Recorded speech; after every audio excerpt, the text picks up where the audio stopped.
Hello, dear friends. I'm so very pleased we can meet like this each week. Thank you for showing up. Well, we seem to be coming out on the other side of the coronavirus pandemic. Thank God. States and countries are lightening restrictions, masks are dropping, people are getting out more, there's much more ease, things are changing for the better. How grateful are we? My teacher, Hilda Charlton, who is a master teacher and healer, used to ask people after she observed them having a healing, she would ask them, what will you do with your life now? Now that you've been through the experience, what did you learn from it? How did you grow? And how can your life change for the better as a result of it? Course in Miracles says that all things are lessons that God would have me learn. And the pandemic was no exception.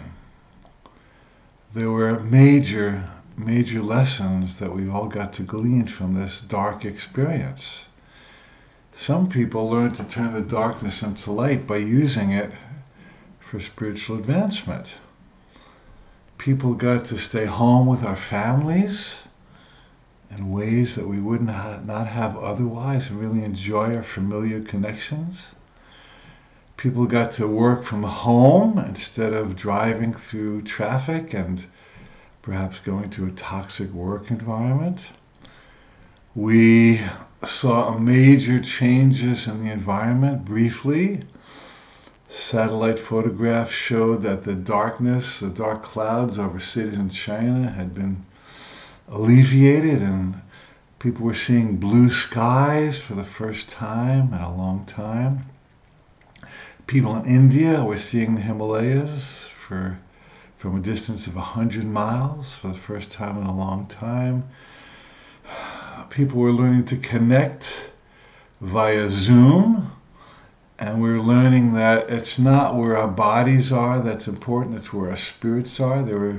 I did very intimate seminars that were just about equal to in-person seminars without being in the same room, which said that there is no time or space in God, that when we connect in spirit, we're truly connected. People were learning to reach out and help each other.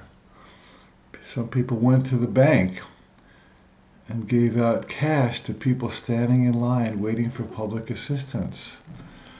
Other people learned to serve their neighbors. One lady in Portugal had some elderly folks in her apartment building, and she would take them to their medical appointments and buy them groceries. And she said that time helping those folks was so much more rewarding than the job I used to go to. So there were major spiritual lessons. A lot of us learned to take a minus and add a stroke of vertical awareness and turn it into a plus. So while the pandemic was tragic in many ways, very sadly, many people were sick and died, and people lost their jobs, and people had to reinvent themselves in some ways. That's the hard part. But the wonderful part was that in many ways it directed us to a better life. So the question is, you see, we're standing at a crossroads now.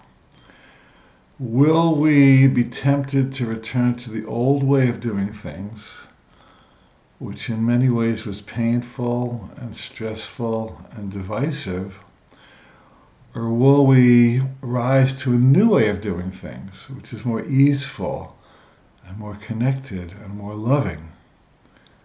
Albert Einstein said you can never solve a problem at the same level at which it was created. In other words, the mind that created the problem is not the same mind that will heal the problem. So really, the function of any problem, personal or planetary, is for us to heal our mind. Every problem is pushing us to a higher level of consciousness. So we see from a new dimension, And from the higher dimension, we could see what caused the problem and heal it, which we'd never have seen if we stayed stuck at the level at which the problem began. So in this sense, every challenge brings with it a gift and an opportunity and a blessing. And the bigger the challenge, the bigger the gift, opportunity, and blessing. God knows that the pandemic was a huge challenge. There's never been a time on earth when I think the whole humanity had to come together for a common cause of healing from this disease. Now, if you look at the word disease, it's really two words, dis-ease. So there's a hint in that word. It means that our natural state is ease. Course in Miracles tells us that when you have learned how to decide with spirit, all decisions become as easy as breathing, and you will be guided as if along a quiet path in summer. And it's saying this is our natural state. Well-being is our natural state. Ease and flow are our natural states. Right relationships, rewarding, deep, soul-fulfilling relationships are how we were born to live. We were born to be prosperous. That any form of lack is not the will of God. It's an erroneous idea we've imposed over the truth of God. And so whenever there's a dis-ease, it's really a redirect to return to ease. You understand? This is how we make all disease work on our behalf, is to ask the question, okay, how have I strayed from my natural order, and what can I learn from this experience to return to the natural order? Now, there's a spiritual teacher named Bashar, B-A-S-H-A-R, and a student asked Bashar, why and how did this coronavirus pandemic come about? He gave a very interesting answer. He said, there are always organisms in nature that could be detrimental to humanity. But in general, they kind of stay in nature and they do their thing and humanity does its thing. And humanity has its own natural immunity against negative organisms. But Bashar said, when we live out of ways, in ways out of nature that are not harmonious with the way we're born to live, physically and spiritually, then our natural immunity drops. It's the same thing as an individual. And when humanity's immunity drops, then stuff that would not otherwise hurt us could get to us, like a coronavirus, and we're in for trouble.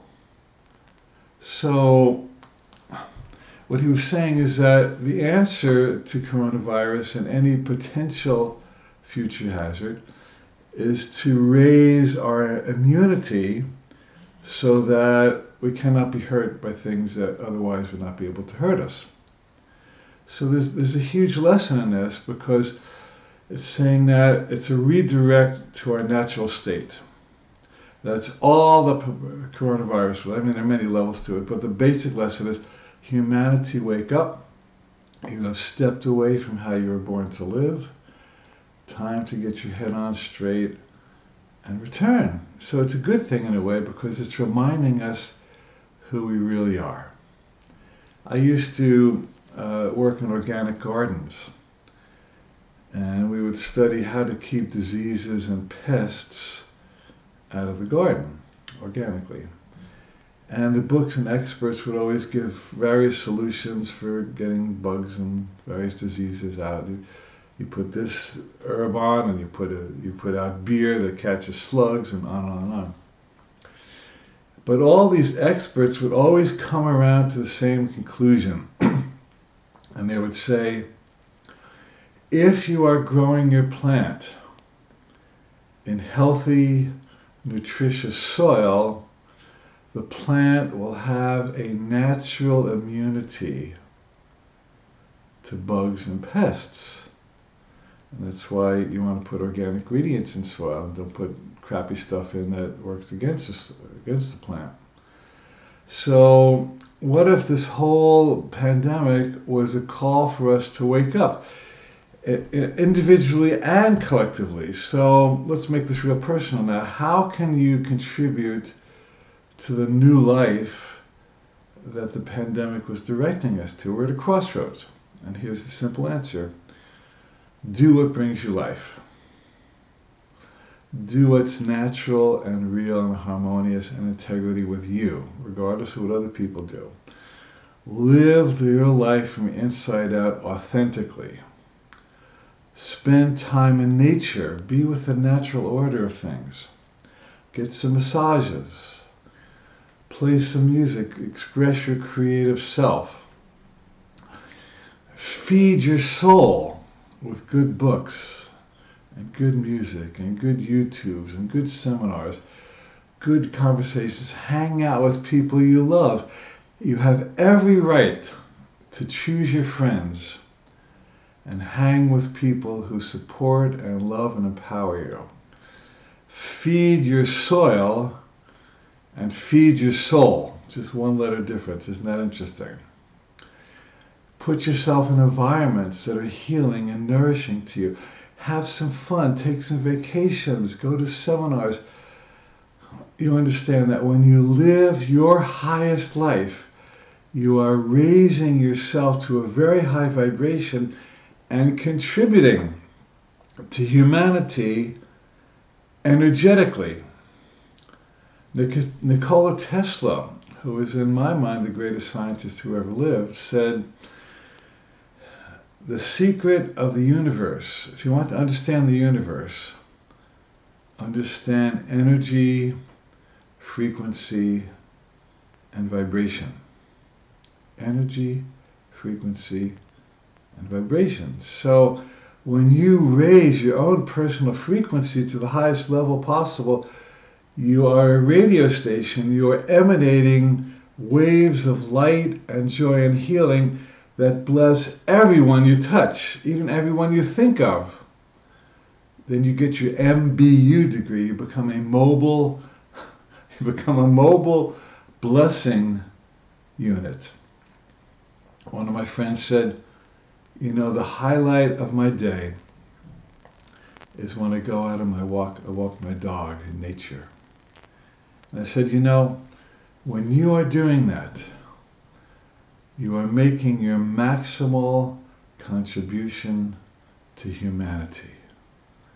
Because what humanity needs is happy people. Your happiness, your well-being, your joy, your own personal healing, psychologically and spiritually and physically, is your contribution to humanity. You're not selfish by taking good care of yourself. The better care you take of yourself, the better care you take of humanity. So when a teacher like Hilda or anybody says to you, what will you do with your life now? You say, I'm going to live it at a higher frequency than before the pandemic showed up. And if a teacher could say to all humanity, what will you do with your life now? The only real answer is, I will not return to the old. I will step into the new. We've been through a nightmare. This pandemic has just been so hard for so many people. And really, the only answer to a nightmare is to wake up. If you continue groveling in the issues and fears and resistances and upsets that generated the nightmare and lowered your immunity, you get to stay stuck in the nightmare. But sometimes when you wake up, you recognize the contrast between illusion and truth. And if the coronavirus pandemic has moved us to remember a greater truth, it has served us well. Thank you so much for joining me.